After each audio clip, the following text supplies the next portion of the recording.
Tavistock Square, just down the road from the Institute of Education, in front of the Gandhi statue, and actually today is October 2nd, so we're here on the anniversary of his birth. I'm actually traveling to India, and Gandhi did a lot of work on education, and my trip will be focused around education. I believe education is key to human development, and therefore there is need to engage with education, research on issues that relate to education, build, plan and design programs that will improve education, especially for young people in developing countries. You work with ideas at the Institute of Education, so ideas can transform a country.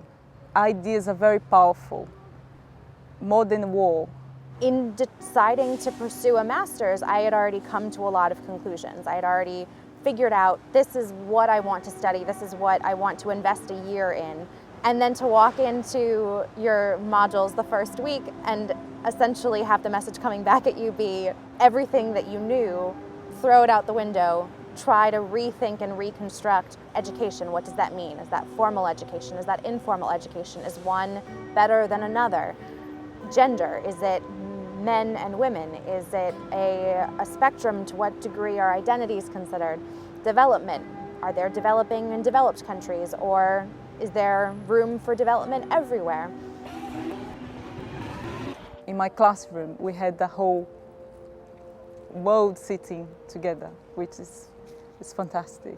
To have that opportunity to be sitting next to a student from Japan, from South Africa, from Russia, from all over the world. And that is very important because then you are learning, sharing.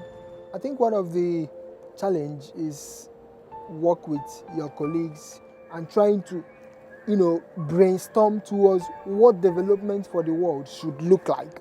Being at the IOE, it's a big achievement for me because coming from a very sexist country where they may always do better, and I do feel in that position where I can achieve whatever I want and state to the other women in the world that they can be whatever they want. I had a professor at Boston University where I studied my undergraduate, and he had said that if you're going to do anything in an international context, you need to have studied yourself in an international context. And he said that it challenges you in a way that you wouldn't expect. It puts you in an unfamiliar situation, and even with English being my native language and even being in the UK, that there's enough differences within the educational systems.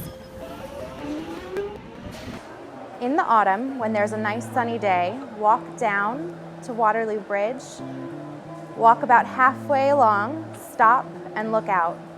Look out over St. Paul's, look out over the London Eye, look out over Big Ben and the Houses of Parliament, and look out over the Thames. I feel most firmly planted in London and most at home standing there. Be ready to engage with other students from different countries and background and learn from their various personal and professional experiences. Step outside yourself and do things that you might not otherwise do. You normally keep to yourself, make an effort to really go out and meet people and introduce yourself and become involved.